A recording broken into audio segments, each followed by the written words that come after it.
नमस्कार, मैं अमित कुमार स्वागत करता हूं आपके अपने पसंदीदा यूट्यूब चैनल A3 एकेडमी में।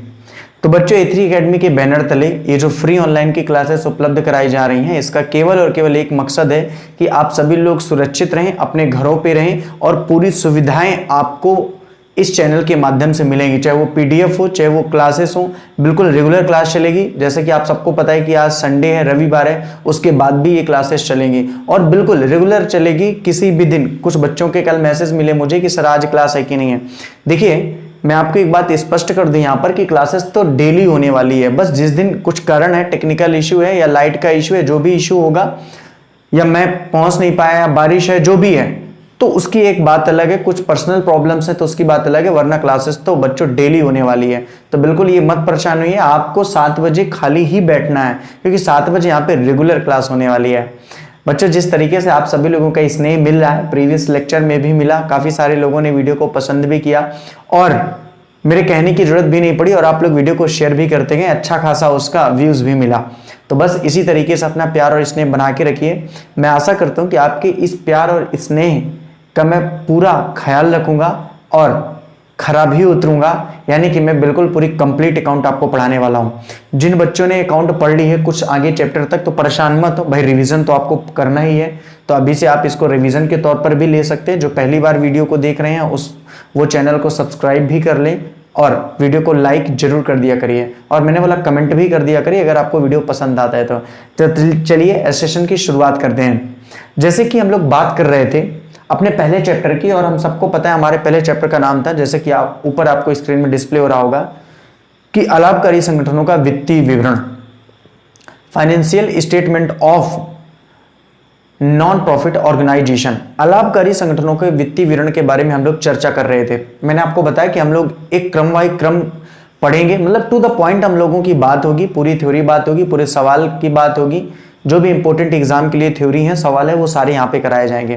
बिल्कुल परेशान मत होइए। काफी सारे लोग, सभी लोगों को गुड मॉर्निंग, सभी लोगों को नमस्कार मेरा, और आप सभी लोगों को मैं रिक्वेस्ट करूंगा कि आप कमेंट करना छोड़कर और शांति से वीडियो को देखना शुरू करिए, ठीक है। बहुत आराम से देखिए। मैं आपसे फिर कहता हूं कि 30 से 40-45 मिनट की अपनी जो ये क्लास रहने वाली है, तो उसको बहुत अच्छे तरीके से सुनिए, तो चीजें आपको बहुत अच्छे से समझ में आएगी। बच्चों, अगर बात की जाए इस चैप्टर के बारे में, तो कल हम लोगों ने इसकी 3 थ्योरी पढ़ ली थी। पहले हम लोगों ने बात की थी, अगर जिन लोगों ने इसके पुराने लेक्चर नहीं देखा है, पहला पार्ट इसका पढ़ाया जा चुका है, पहला क्लास पढ़ाया जा चुका है। अभी ये चैप्टर वही है, बस उस चैप्टर का दूसरा सेशन है। भाई जैसे आप स्कूल जाते हो तो एक ही दिन में तो कोई चैप्टर कंप्लीट नहीं हो जाता, तो पहला ही चैप्टर था, उसको कल भी हम लोगों ने पढ़ा, आज भी हम लोग पढ़ेंगे, ठीक है। इसलिए क्लास ये कौन सी है, सेकंड है। तो अगर आपने क्लास फर्स्ट नहीं पढ़ी है तो उस क्लास को भी जरूर पढ़िएगा, ठीक है। ऊपर आई बटन में देखिए, वहां पर क्लास फर्स्ट का दे दिया गया है। तो जब ये वीडियो आप देख लेंगे तो इस वीडियो को फिर से प्ले करके उस आई बटन को क्लिक करेंगे तो डायरेक्ट आपको फर्स्ट का भी मिल जाएगा, ठीक है। या तो इसी वीडियो के नीचे भी लिंक आपको डिस्क्रिप्शन में दे दी जाएगी, वहां से भी प्लेलिस्ट में जाकर भी आप उसको देख सकते हैं, बिल्कुल। और कोशिश किया करिए कि जब आप, जैसे आज 7 बजे आप ये वीडियो देख रहे हैं, तो 6:30 से 7 आधे घंटे में थोड़ा फॉरवर्ड करके वो क्लास जरूर देख लीजिए, तो क्या चीजें थोड़ा सा माइंड में रहेंगी, फिर इसके बाद आप इसको चालू कर लिया करिए। 7 बजे तो ये क्लास रेगुलर होने वाली है, ठीक है। चलो, तो हम लोग बात कर रहे थे अभी थ्योरी के बारे में। हम लोगों ने बात की थी अलाभकारी संगठनों के वित्तीय विवरण से आप क्या समझते हैं। अलाभकारी संगठनों के वित्तीय विवरण के बाद हम लोगों ने बात कर ली थी कि इसमें और भी जो इंपॉर्टेंट टॉपिक थे, आय के प्रमुख साधन, व्यय के प्रमुख साधन, इन सारी बातों पर बच्चों हम लोगों की चर्चा हो चुकी थी। आज हम लोग जिस थ्योरी के बारे में बात करेंगे, क्योंकि थ्योरी नंबर 3 तक तो हम लोग पढ़ चुके हैं, अगर बात की जाए तो आज थ्योरी नंबर 4 है, लेकिन आज की अगर बात की जाए तो पहली थ्योरी है, ठीक है। तो आप क्रम वही रखिएगा, क्योंकि आपको उसकी PDF मिलेगी ही मिलेगी। तो मैं यहाँ पे पहली थ्योरी लिख रहा हूँ आज की, ठीक है। हालांकि प्रश्न नंबर ये कौन सा है, तो प्रश्न नंबर ये 4 है। क्यों? क्योंकि 3 थ्योरी तो कल हम लोगों ने पढ़ ली है, लेकिन चूंकि आज की ये पहली थ्योरी है, इसलिए मैं यहाँ पे प्रश्न नंबर पहला डाल रहा हूं। तो आज हम लोग किस पर बात करेंगे, 3 थ्योरी कल हम लोगों ने बात की थी, आज हम लोग बात करेंगे अलाभकारी संगठनों के द्वारा जो खाते तैयार किए जाते हैं वो कौन कौन से तैयार किए जाते हैं। बच्चों, अगर आपने कल की मेरी क्लास ली होगी तो ध्यान से समझिएगा। मैंने आपको बताया था कि जो अलाभकारी संगठन खाते तैयार करते हैं, वो सबसे पहले खाता होता है प्राप्ति भुगतान खाता। बात को समझिएगा, वो सबसे पहले खाता होता है प्राप्ति भुगतान खाता। इसके आधार पर बनाया जाता है आय व्यय खाता, और इसके बाद मैंने आपको बताया था बनाया जाता है आर्थिक चिट्ठा। तो कहने का मतलब क्या है, कहने का मतलब ये है कि जो अलाभकारी संगठन होते हैं, जो गैर व्यापारिक संगठन होते हैं, वो प्राप्ति भुगतान खाता, आय व्यय खाता और क्या बनाते हैं, आर्थिक चिट्ठा बनाते हैं, ठीक है। ये बात हो गई। अब आपके मन में डाउट्स है कि सर प्राप्ति भुगतान खाता क्या होता है, आय व्यय खाता क्या होता है और आर्थिक चिट्ठा क्या होता है, तो बिल्कुल इसी डाउट को हम लोग क्लियर करेंगे और एकदम टू द पॉइंट बात करेंगे। तो आज की अपनी जो थ्योरी है वो पहली यही है कि प्राप्ति भुगतान खाते से आप क्या समझते हैं। अब बच्चों प्राप्ति भुगतान खाता क्या है, तो आप सबको समझ में आ गया कि प्राप्ति भुगतान खाते का मतलब है कि जो अलाभकारी संगठन होते हैं, जो गैर व्यापारिक संस्थाएं होती हैं, जो गैर व्यावसायिक संस्थाएं होती हैं, यहां तक कि जो पेशेवर व्यक्ति होते हैं, वो लोग प्राप्ति भुगतान खाता, आय व्यय खाता और आर्थिक चिट्ठा बनाते हैं। तो प्राप्ति भुगतान खाते से आप क्या समझते हैं, एक इंपॉर्टेंट थ्योरी है जो आपके एग्जाम में पूछी जा सकती है, ठीक है। और यहाँ पे जितना भी आपको पढ़ाया जा रहा है वो सारा ही इंपॉर्टेंट है आपके एग्जाम के लिए। तो प्राप्ति भुगतान खाते से आप क्या समझते हैं, ये आज की अपनी पहली थ्योरी है। खाते से आप क्या समझते हैं, ठीक है। तो आप कुछ चीजें अगर मेंशन करना चाहते हैं तो पढ़ाते समय मेंशन कर लीजिए करिए। बाकी कोशिश ये किया करिए कि आप वीडियो को पहले ध्यान से देखो, उसके बाद आप दोबारा भी प्ले करके, क्योंकि ये सारे वीडियो प्लेलिस्ट में पड़ी रहेंगी, तो आप इस वीडियो को मन मर्जी बार देख सकते हैं, कोई दिक्कत वाली बात नहीं है, ठीक है। तो वीडियो हमारे चैनल पे पड़ी रहेंगी, तो दोबारा तिबारा आप आराम से देख सकते हैं और फिर जो चीजें बाद में भी मेंशन करना हो तो आप उसको मेंशन करके लिख भी सकते हैं नोट में, ठीक है। बाकी आपको पीडीएफ तो दे ही जाएगी, लेकिन ये नहीं कि मैं पीडीएफ सेंड करूं तो आप इसके चक्कर में ये सब चीजें लिखे ही नहीं, कुछ मेंशन करते रहिएगा ताकि चीजें आपको समझ में आती रहे, क्योंकि कई बार ऐसी चीजें मैं यहाँ पे बोल दूंगा जो हो सकता है उस नोट्स में ना लिखी हूं, तो मेंशन करते रहा करें जो इंपॉर्टेंट बातें हैं, ठीक है। चलिए तो बात करते हैं प्राप्ति भुगतान खाते से आप क्या समझते हैं। इंपॉर्टेंट थ्योरी आपको डायरेक्ट क्वेश्चन में पूछा जाएगा, तो याद रखना बच्चों, अलाभकारी संगठन और गैर व्यापारिक संस्थाएं या गैर व्यावसायिक जो संस्थाएं होती हैं और एक स्पेशली जो पेशेवर व्यक्ति होते हैं, इन्हें अपनी आर्थिक स्थिति जानने के लिए, मैंने क्या नाम लिया उन बातों को ध्यान रखना, अलाभकारी संगठन, गैर व्यापारिक संगठन, गैर व्यापारिक संस्थाएं, गैर व्यावसायिक संस्थाएं और पेशेवर व्यक्ति। इस बात को मत भूलेगा कि प्राप्ति भुगतान खाता पेशेवर व्यक्ति भी बनाते हैं। तो इन संस्थाओं को अपनी आर्थिक स्थिति जानने की आवश्यकता होती है, और इस आर्थिक स्थिति जानने की आवश्यकता क्यों होती है, क्योंकि जो पेशेवर व्यक्ति होती है उसे इनकम टैक्स देना पड़ता है, उसको आयकर देना पड़ता है, इसलिए उसे जरूरत होती है। और जो अलाभकारी संगठन होते हैं तो उनके जो देनदाता होते हैं या जो जिन्होंने पैसा लगाया हुआ है उनकी जानकारी देने के लिए, सरकार को, समाज को जानकारी देने के लिए ये अलाभकारी संगठन भी क्या करती हैं, अपने खाते तैयार करती हैं वित्तीय वर्ष के अंत में, तो इसलिए ये खाते तैयार करती हैं। अब ये जो खाते तैयार किए जाते हैं, तो याद रखना सबसे इंपॉर्टेंट बात, ये जो खाते तैयार किए जाते हैं वो रोकड़ पुस्तक के आधार पर तैयार किए जाते हैं, यानी कि रोकड़ पुस्तक के द्वारा जो भी जानकारी मिलती है इन खातों के माध्यम से, तो संपूर्ण रूप से सही नहीं होती है। सही का मतलब, अब ऐसा नहीं कि वहां से जानकारी सही नहीं होती, सही का मतलब है कि अलाभकारी संगठन के लिए पर्याप्त नहीं होती है। तो इसलिए क्या होता है कि रोकड़ पुस्तक के आधार पर, क्योंकि रोकड़ पुस्तक में ऐसा होता है कि भिन्न भिन्न समय पर भिन्न भिन्न लेन देन लिखे होते हैं, तो एक साथ अत्यंत अगर आवश्यकता है कि हमें पता करना है कि हमारे व्यापार में कितनी प्राप्तियां हुई हैं, कितने भुगतान हुए हैं, तो रोकड़ पुस्तक इस बात की सही जानकारी नहीं दे सकता है। इसलिए रोकड़ पुस्तक के आधार पर हम एक ऐसा खाता तैयार करते हैं जहां से हमें तुरंत जानकारी प्राप्त हो जाती है, जहां पे प्राप्तियां हमेशा डेबिट होती हैं और भुगतान हमेशा क्रेडिट होते हैं। तो जी हाँ दोस्तों, सबसे इंपॉर्टेंट लाइन जो यहाँ पे निकल के आती है वो होता है रोकड़ पुस्तक के आधार पर। आपसे क्वेश्चन पूछा जा सकता है कि बताइए प्राप्ति भुगतान खाता बनाने का आधार क्या होता है, तो याद रखिएगा प्राप्ति भुगतान खाता बनाने का आधार क्या होता है, रोकड़ पुस्तक होता है। मैंने आपसे क्या बताया कि रोकड़ पुस्तक के आधार पर शीघ्र जानकारी प्राप्त नहीं हो सकती है, इसलिए जो अलाभकारी संगठन होते हैं, जो गैर व्यापारिक संगठन होते हैं और जो पेशेवर व्यक्ति होते हैं, इस रोकड़ पुस्तक के आधार पर क्या तैयार करते हैं, प्राप्ति भुगतान खाता तैयार करते हैं। और प्राप्ति भुगतान खाते में क्या होता है, सभी मदों का अपना अलग अलग ब्यौरा होता है, जिसके कारण से तुरंत जानकारी हमें क्या होती है, प्राप्त हो जाती है, जिसके कारण से हमें तुरंत जानकारी क्या हो जाती है, प्राप्त हो जाती है। तो अब मैं डायरेक्टली कह सकता हूं कि रोकड़ पुस्तक के आधार पर, याद रखिएगा रोकड़ पुस्तक के आधार पर जब अलाभकारी संगठन या गैर व्यापारिक संस्थाएं या गैर व्यापारिक संगठन या पेशेवर व्यक्ति प्राप्ति भुगतान खाता तैयार करते हैं, अपने लेके तैयार करते हैं, जिसमें समस्त प्राप्तियां डेबिट होती हैं और जो भुगतान होते हैं वो क्रेडिट होते हैं, उसे ही हम लोग क्या कहते हैं, प्राप्ति भुगतान खाता कहते हैं। उसे ही हम लोग क्या कहते हैं, प्राप्ति भुगतान खाता कहते हैं। सबसे इंपॉर्टेंट लाइन यहाँ पे क्या है आपके ऑब्जेक्टिव के लिए, कि प्राप्ति भुगतान खाते के बनाने का आधार क्या होता है। तो बच्चों याद रखना, प्राप्ति भुगतान खाते का बनाने का आधार क्या होता है, रोकड़ पुस्तक होता है। जी हाँ बच्चों, प्राप्ति भुगतान खाते का बनाने का आधार क्या होता है, रोकड़ पुस्तक होता है। ओके क्लियर है यहां तक? तो अगर आपसे मैं बोलूं कि प्राप्ति भुगतान खाते से आप क्या समझते हो तो आप बहुत अच्छे तरीके से लिख लोगे ना, कोई दिक्कत तो नहीं आएगी ना प्राप्ति भुगतान खाता। ओके, अब देखो एक बात और आपके मन में आ सकती है कि सर प्राप्ति भुगतान खाता बनाते क्यों है? तो याद रखना प्राप्ति भुगतान खाता इसलिए भी बनाते हैं क्योंकि इससे जो अंतिम रोकड़ शेष है उसकी भी हमको क्या मिलती है, जानकारी प्राप्त हो जाती है। तो अंतिम रोकड़ शेष की जानकारी मिलती है, रोकड़ पुस्तक के आधार पर तैयार किया जाता है। कौन सा खाता? प्राप्ति भुगतान खाता। लिख लोगे यहां तक, कोई दिक्कत नहीं है आपको? क्लियर है? एक बार फिर से रिकॉल कर दूं तो भाई सिंपल सी बात है, याद रखना कि रोकड़ पुस्तक के आधार पर या रोकड़ बही के आधार पर एक ऐसा खाता तैयार किया जाता है जिसमें समस्त प्राप्तियां और भुगतान का लेखा किया जाता है। प्राप्तियां डेबिट होती है, भुगतान क्रेडिट होते हैं। अभी डेबिट क्रेडिट के बारे में हम लोग बात करेंगे, ठीक है? और वो क्या कहलाता है? प्राप्ति भुगतान खाता कहलाता है, जिससे आर्थिक स्थिति का पता चलता है। ये प्राय पेशेवर व्यक्ति या गैर व्यापारिक संगठन भी क्या करते हैं? बनाते हैं। आर्थिक स्थिति का इससे पता चलता है। ओके, अब तो क्लियर हो गया प्राप्ति भुगतान खाता क्या है। ये हो गई आज की अपनी पहली थ्योरी।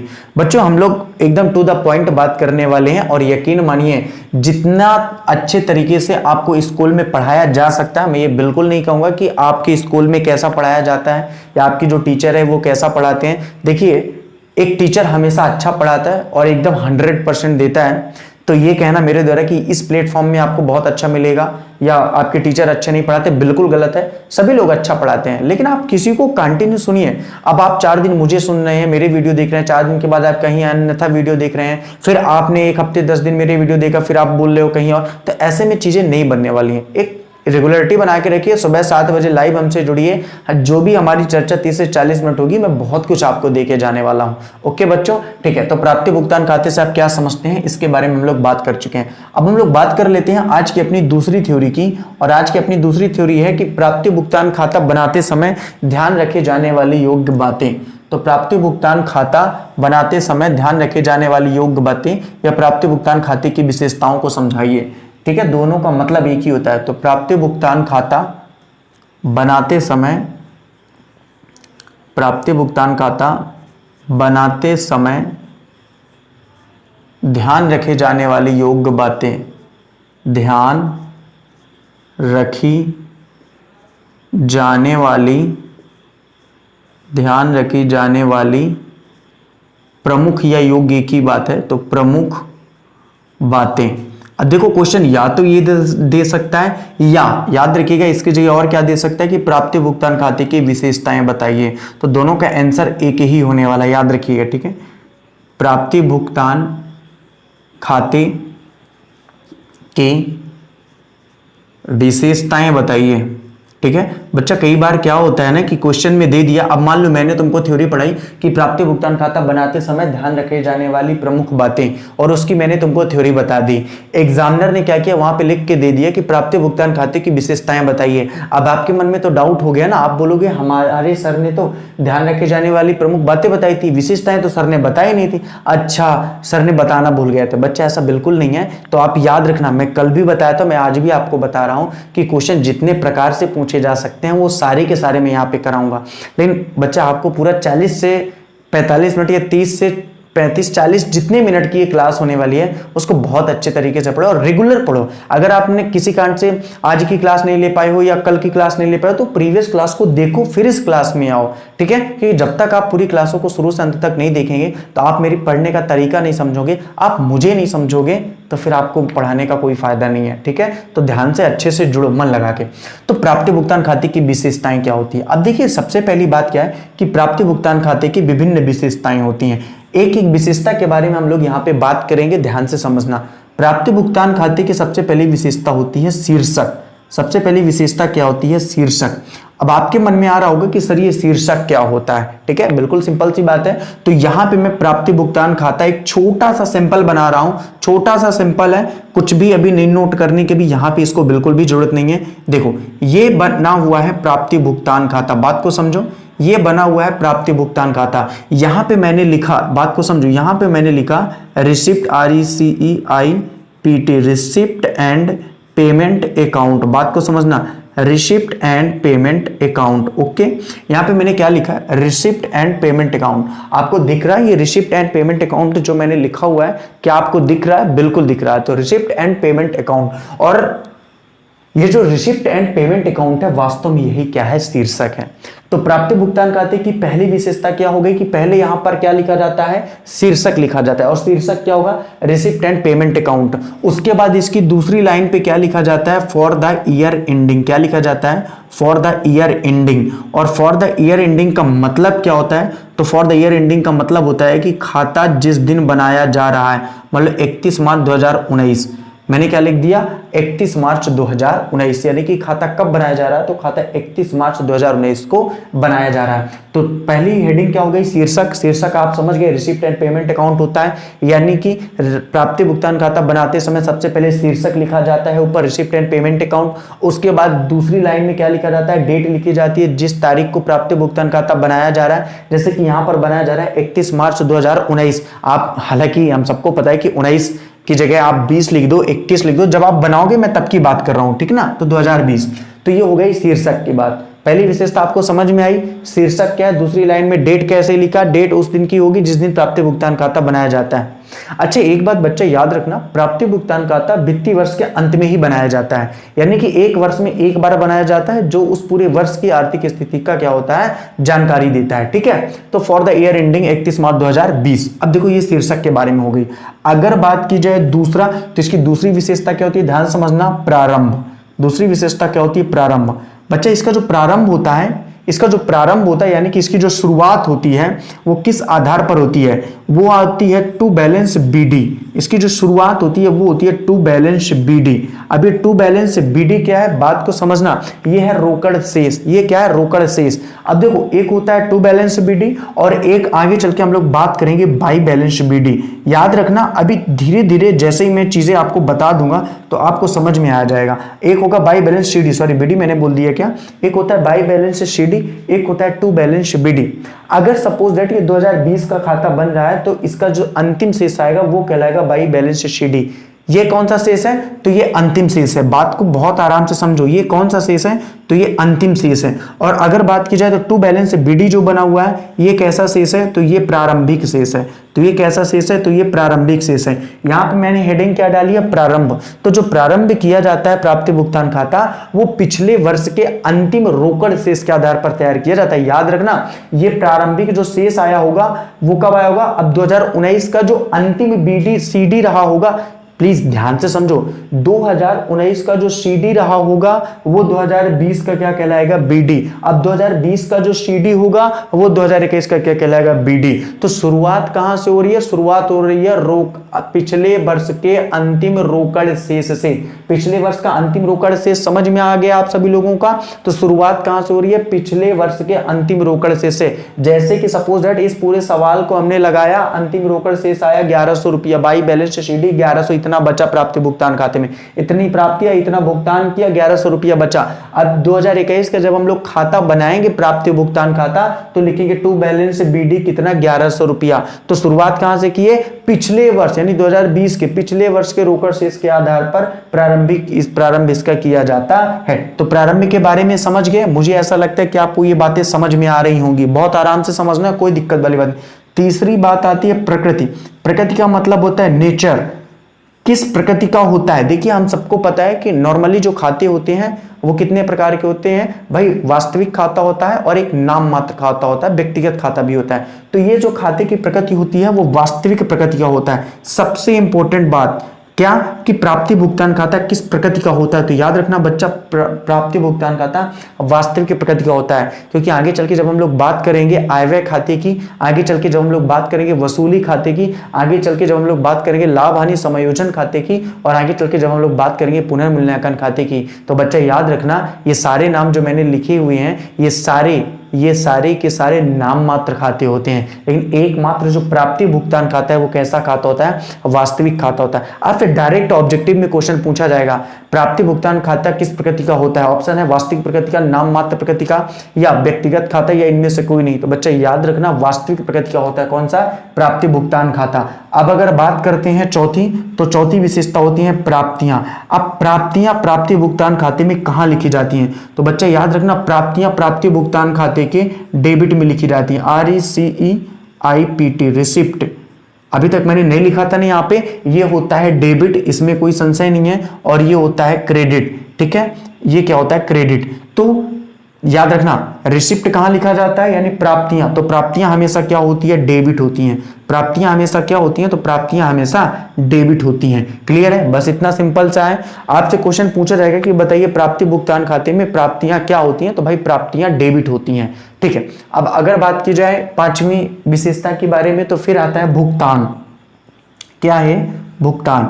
तो चलिए भुगतान क्या होते हैं भाई, सिंपल सी बात है, अगर डेबिट है तो भुगतान क्या होगा, यानी पेमेंट क्या होगा, क्रेडिट होगा। पेमेंट क्या होगा, क्रेडिट होगा। ठीक है, पेमेंट क्या होगा, क्रेडिट होगा। ओके, ठीक है। तो एक चीज तो आपको याद रखना है कि प्राप्ति भुगतान खाते में प्राप्तियां डेबिट होती हैं और भुगतान क्या होते हैं, क्रेडिट होते हैं। क्या ये सर इंपॉर्टेंट है, भाई सब कुछ इंपॉर्टेंट है। आपको डायरेक्ट क्वेश्चन में दे दिया जाएगा, फिल इन द ब्लैंक में दे दिया जाएगा, प्राप्ति भुगतान खाते में भुगतान होते हैं डेबिट की क्रेडिट, तो याद रखना क्रेडिट होते हैं। यह सत्य सत्य में दिया जा सकता है, प्राप्ति भुगतान खाते में प्राप्तियां क्रेडिट होती हैं, गलत है, प्राप्ति भुगतान खाते में प्राप्तियां तो डेबिट होते हैं। तो इस बात को भी आपको क्या रखना है, याद रखना है। ठीक है, आप इसे मेंशन कर लीजिएगा। चलिए अब हम लोग अगली विशेषताओं के बारे में बात करते हैं, नीचे लिखेंगे तो हो सकता है आपको नहीं दिखाई दे। ओके, अब हम लोग अगली विशेषता के बारे में बात कर लेते हैं। तो अगली विशेषताएं हैं समायोजन। इंपॉर्टेंट है, बहुत इंपॉर्टेंट है समायोजन। कौन सी थी, छठवीं थी क्या, कितनी लिख दिए थे अपन, एक से लगाकर कितनी थी सर, 5 हो गई थी, छठवीं है। ठीक ना, समायोजन। एडजस्टमेंट, समायोजन का मतलब क्या होता है, एडजस्टमेंट। तो क्या समायोजन किया जाता है, समायोजन का मतलब जैसे हाश हो गया, और समायोजन का मतलब जैसे अशुद्ध ऋण हो गया, अशुद्ध ऋण।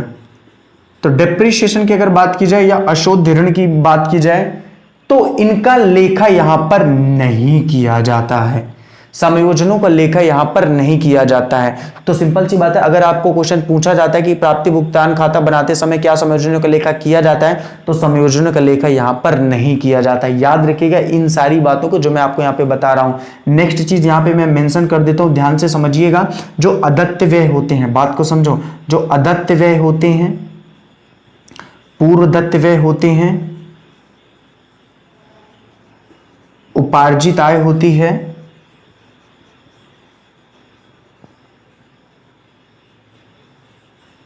अनुपार्जित आय होती है।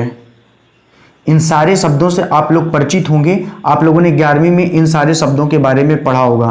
तो चाहे वो पूर्वदत्त व्यय हो, चाहे वो अदत्त व्यय हो, चाहे वो उपार्जित आय हो, चाहे वो अनुपार्जित आय हो, इन सभी का लेखा प्राप्ति भुगतान खाते में नहीं किया जाता है। तो याद रखिएगा, हम लोग क्वेश्चन क्या पढ़ रहे हैं, हम लोग क्वेश्चन पढ़ रहे हैं कि प्राप्ति भुगतान बनाते समय ध्यान रखी जाने वाली योग्य बातें। तो उसमें सबसे इंपॉर्टेंट अगर लाइन है तो वो है, इसमें संयोजनों का लेखा नहीं होता है, और ना ही इसमें अदत्त व्यय, पूर्वदत्त व्यय या उपार्जित या अनुपार्जित आयों का लेखा यहाँ पर किया जाता है। अब मैं बिल्कुल मेंशन नहीं करूंगा कि अदत्त व्यय, पूर्वदत्त व्यय या उपार्जित या अनुपार्जित आय क्या होती है, क्योंकि ये सारी बातें आपने 11वीं में पढ़ के आए होंगे। ठीक है, तो याद रखना, outstanding expenses, prepaid expenses, accrued income, unaccrued income, इनका लेखा अगर कहीं जब हम लोग बात करेंगे प्राप्ति भुगतान खाता बनाएंगे, वहां पे लिखा मिल सकता है कि अदत्त व्यय 500 रुपया। तो याद रखना, अदत्त व्यय ना तो यहाँ आएंगे ना ही यहाँ आएंगे। क्यों? क्योंकि प्राप्ति भुगतान खाते में इनका लेखा नहीं होता। क्वेश्चन फंसाने के लिए देगा, वहां पे दिखा होगा एक्रूड इनकम, यानी उपार्जित आय है 5000 रुपया।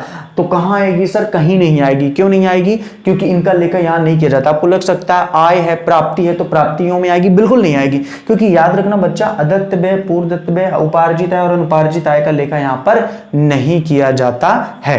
ये सारी बातें आपको क्लियर है? यहां तक समझ में आ गया आपको? शीर्षक क्या होता है, प्रकृति क्या होती है, और सबसे इंपॉर्टेंट प्रारंभ क्या होता है, भुगतान क्या होता है, संयोजनों का लेखा नहीं होता, अदत्त पूर्वदत्त व्यय, उपार्जित अनुपार्जित आयों का लेखा यहां पर नहीं किया जाता है। बच्चा ये था आपको प्राप्ति भुगतान खाते की विशेषताएं। अब देखिए, ये सारी विशेषताएं पढ़ने के बाद आपको 3 चीजें बहुत अच्छे तरीके से नोट करके याद रखना। देखो बच्चा, मैंने कल भी बताया था, मैं आज भी आपसे बता रहा हूं कि आपने यदि थोड़ा सा भी 2 मिनट भी वीडियो को, अरे 2 मिनट तो मैंने ज्यादा बोल दिया, आपने अगर 20 सेकंड भी वीडियो को छोड़ा ना, तो फिर आपको कहानी समझ में नहीं आने वाली है। क्योंकि आपको मेरी क्लास पूरी, मैंने बताया जितनी भी क्लास होनी है पूरी और कंटिन्यू सुनना पड़ेगा। थोड़ा सा भी अगर आप टॉपिक से भटके या 1 मिनट के लिए सोचा सर चाय पी लें फिर क्लास देख लेते हैं, बच्चा आपको समझ में नहीं आने वाला है, क्योंकि मैंने आपको बताया ना कि मैं टू द पॉइंट बात करने वाला हूं और मेरे हर शब्द में एक क्वेश्चन होगा, मेरे हर शब्द में एक कॉन्सेप्ट होगा, जिसको यदि आपने पकड़ लिया तो यकीन मानो फिर आपसे अच्छी अकाउंट कोई भी नहीं पढ़ पाएगा। तो बच्चे याद रखना, प्राप्ति भुगतान खाते की विशेषताओं में ये विशेषताएं होती हैं। अब जो एक इंपॉर्टेंट बात है जो मैं आपको बताने जा रहा हूं उनको याद रखना। देखिए, प्राप्ति भुगतान खाते में जो राशि लिखी जाती है वो किसी भी वर्ष की होगी, यहां पे मेंशन की जाएगी, यहां पे लिखी जाएगी।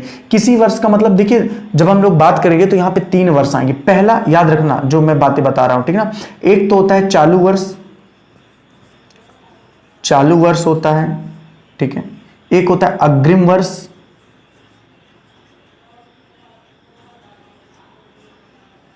और एक होता है वो वर्ष जो क्या होता है, बीत चुका होता है। एक वर्ष क्या होता है, जो वर्ष बीत चुका होता है, ठीक ना। तो एक चालू वर्ष हो गया, एक अग्रिम वर्ष हो गया, और एक होता है बीता हुआ।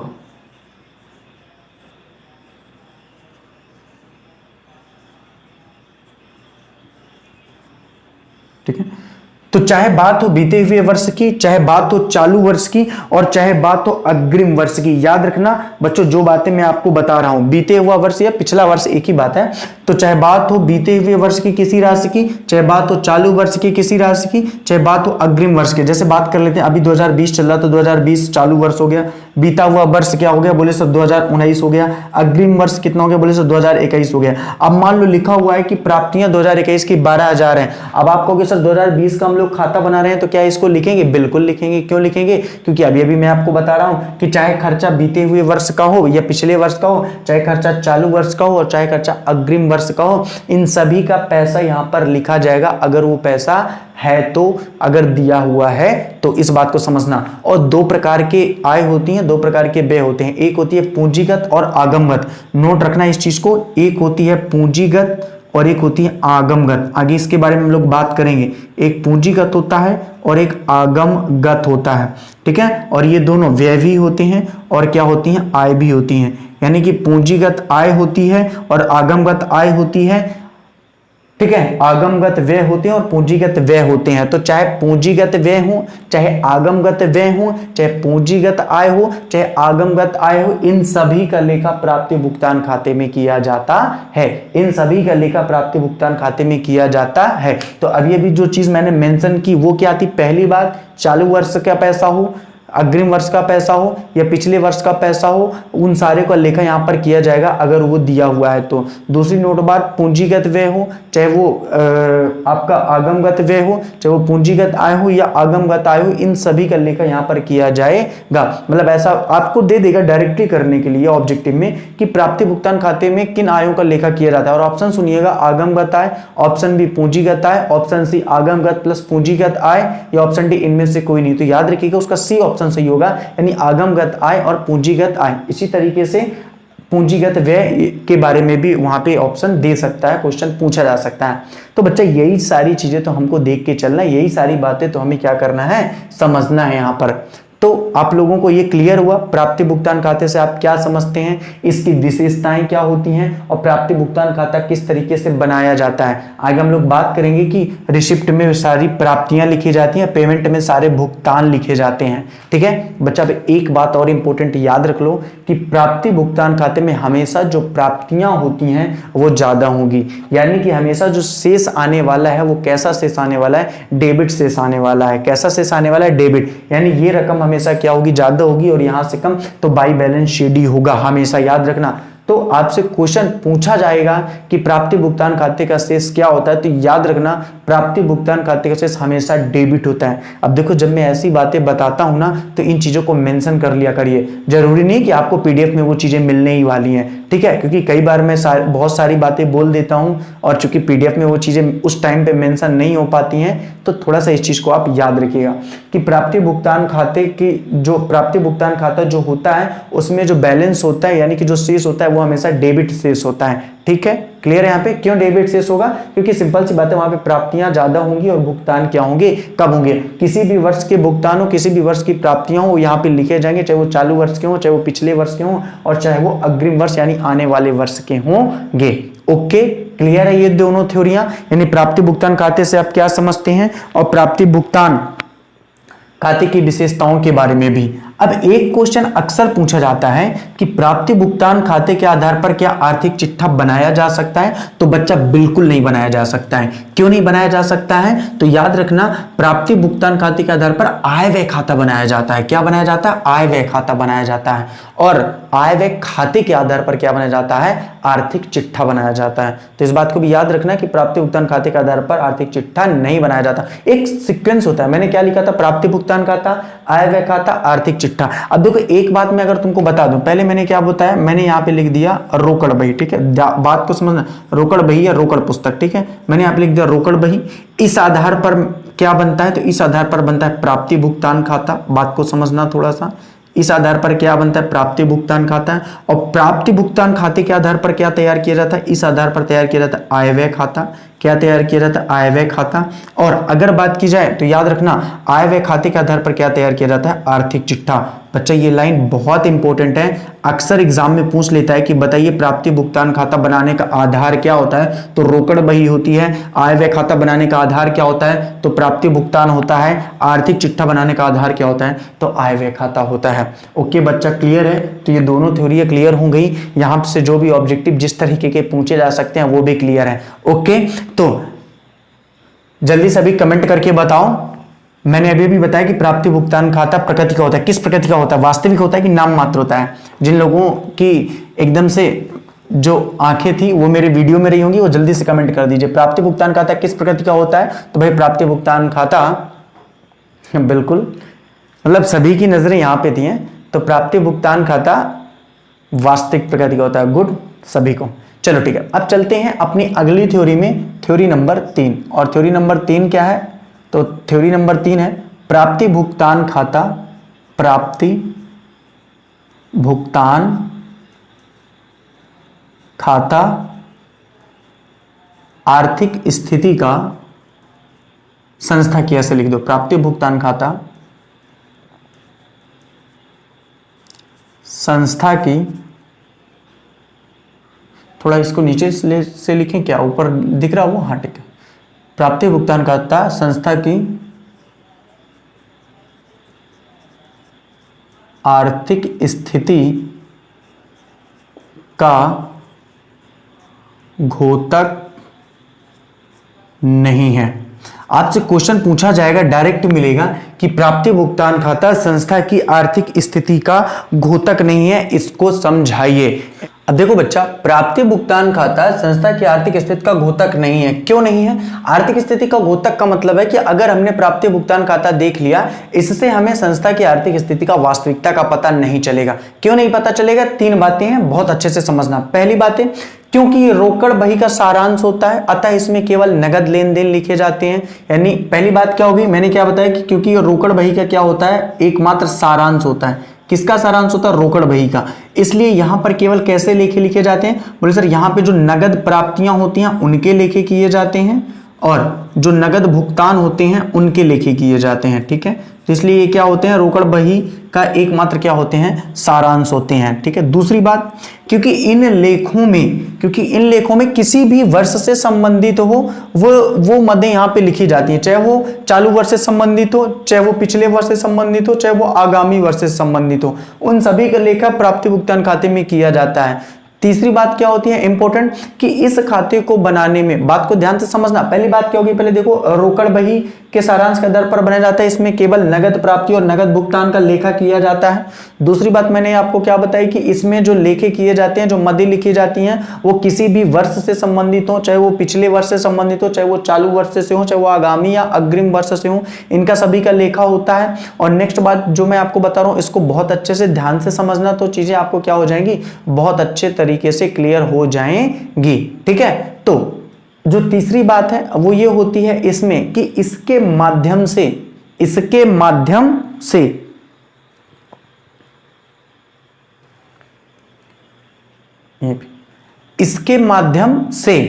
जो रोकड़ शेष होता है उसका शेष हमेशा क्या दर्शाता है? डेबिट दर्शाता है।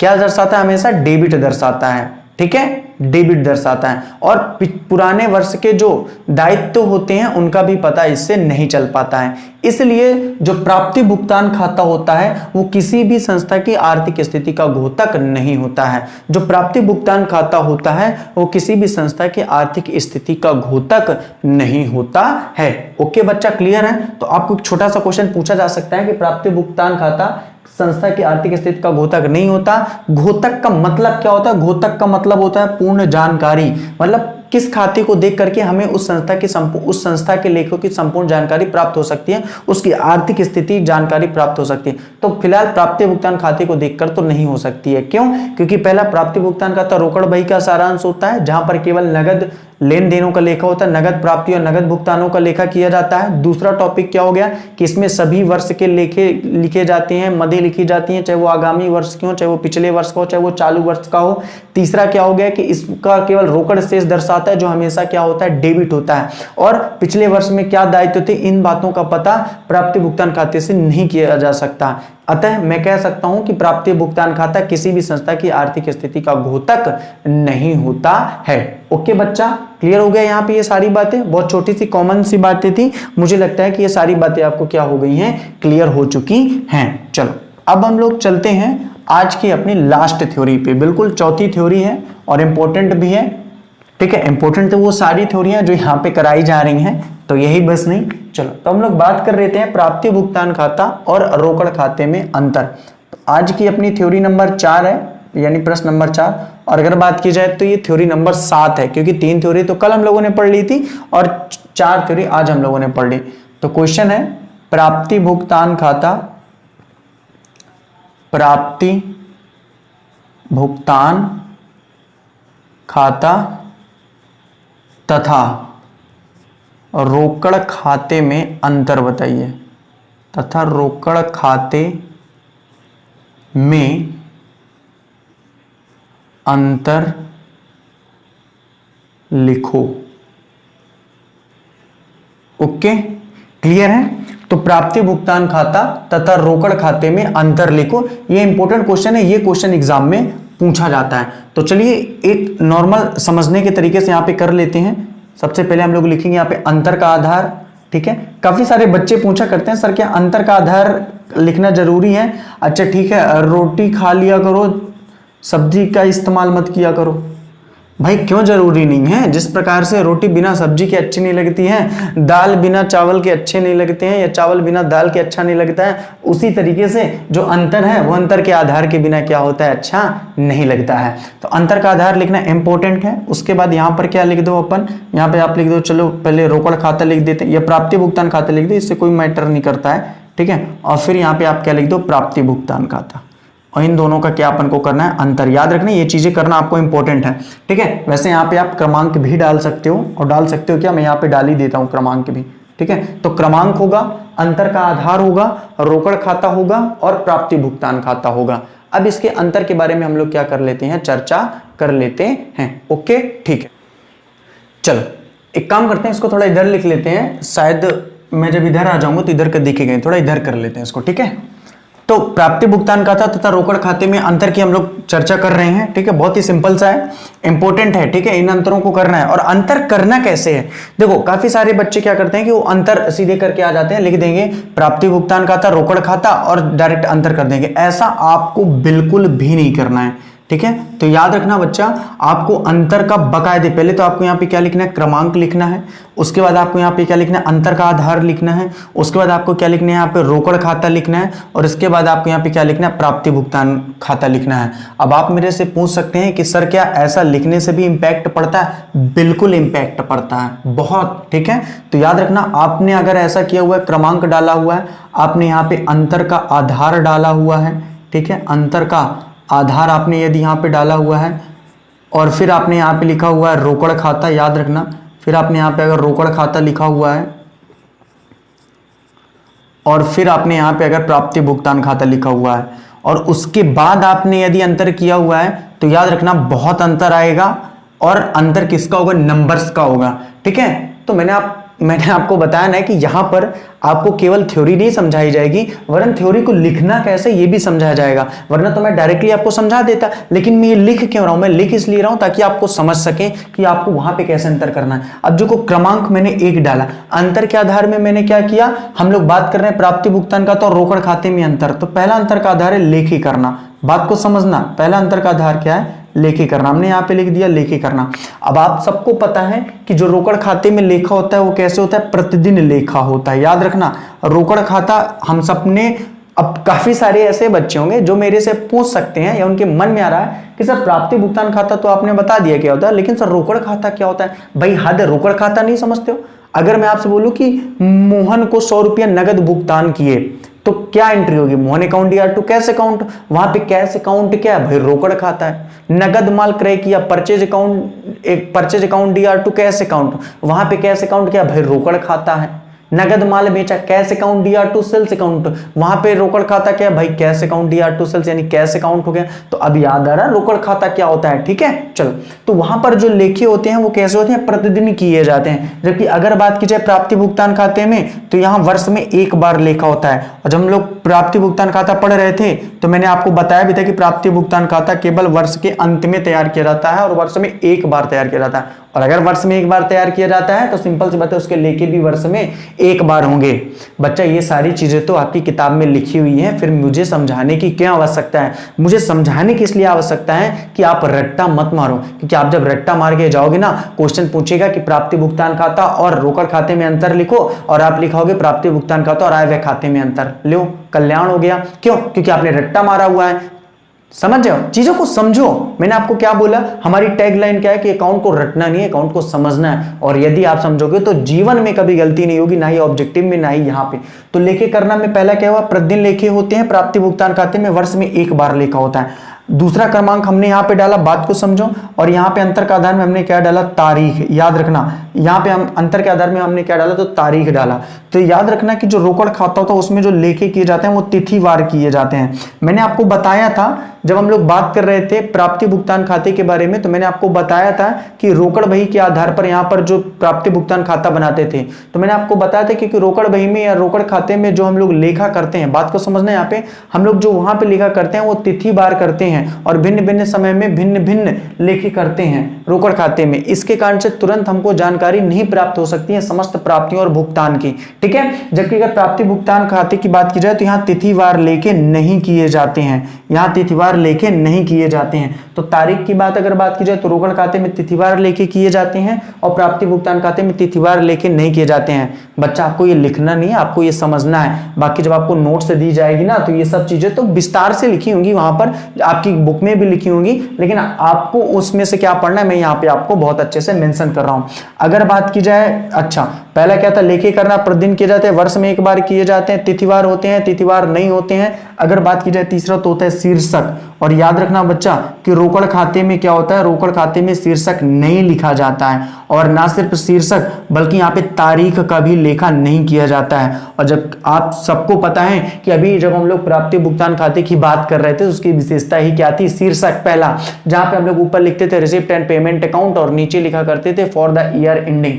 तो यहाँ पे शीर्षक का लेखा क्या होता है, नहीं होता, और यहाँ पे शीर्षक का लेखा क्या होता है, किया जाता है, और तारीख का भी लेखा किया जाता है। अगर बात की जाए चौथी तो फिर है संस्थाएं। संस्थाएं मैंने आपको कल बताया था कि संस्थाएं 2 प्रकार की होती हैं, एक होती है व्यापारिक और एक होती है गैर व्यापारिक। मैंने आपको बताया था कि व्यापारिक संस्थाओं का मतलब होता है वो संस्थाएं जिनका उद्देश्य केवल और केवल क्या होता है, अधिकतम लाभ कमाना होता है। अधिकतम क्या कमाना होता है, लाभ कमाना होता है। और वो संस्थाएं जिनका उद्देश्य सामाजिक सेवा करना होता है वो गैर व्यापारिक संस्थाएं होती हैं। तो जो रोकड़ खाता होता है वो व्यापारिक संस्थाएं भी बनाती हैं और गैर व्यापारिक संस्थाएं भी बनाती हैं। लेकिन बच्चा याद रखना, जो प्राप्ति भुगतान खाता है वो केवल गैर व्यापारिक संस्थाएं भी बनाती हैं। केवल कौन बनाती हैं, गैर व्यापारिक संस्थाएं ही बनाती हैं।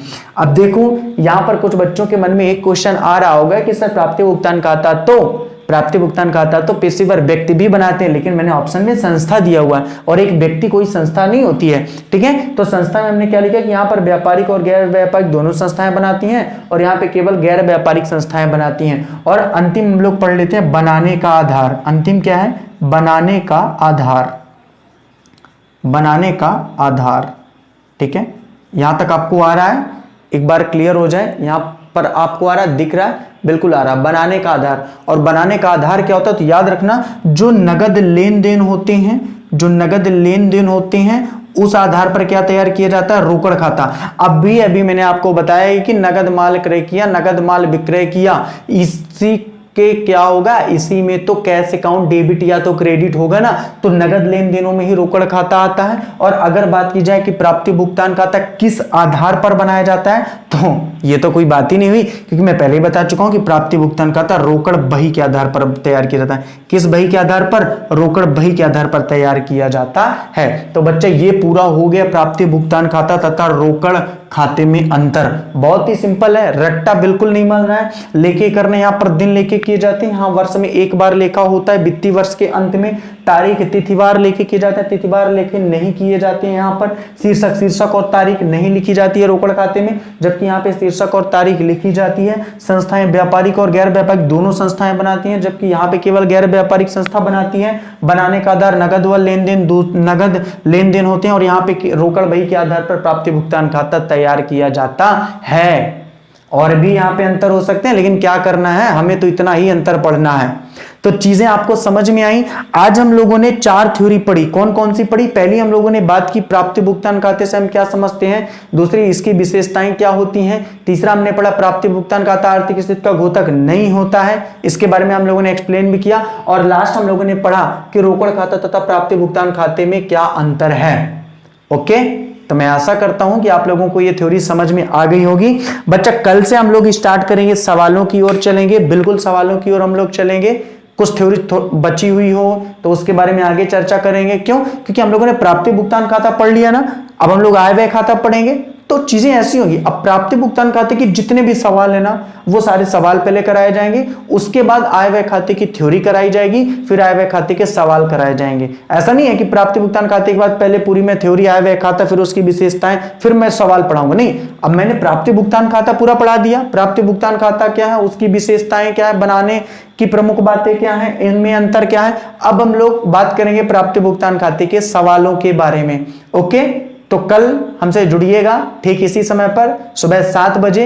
एक बार पुनः आप लोगों का तहे दिल से शुक्रिया। इसी तरीके से अपना प्यार और स्नेह बना के रखिए और ज्यादा से ज्यादा लोगों को जोड़ने का प्रयास करिए। ओके, अगर आपने कल का वीडियो नहीं देखा है तो प्लीज उसको भी देखिए, क्योंकि आज ये इस चैप्टर की अलाभकारी संगठनों के वित्तीय ऋण की क्लास कौन सी है, सेकंड है।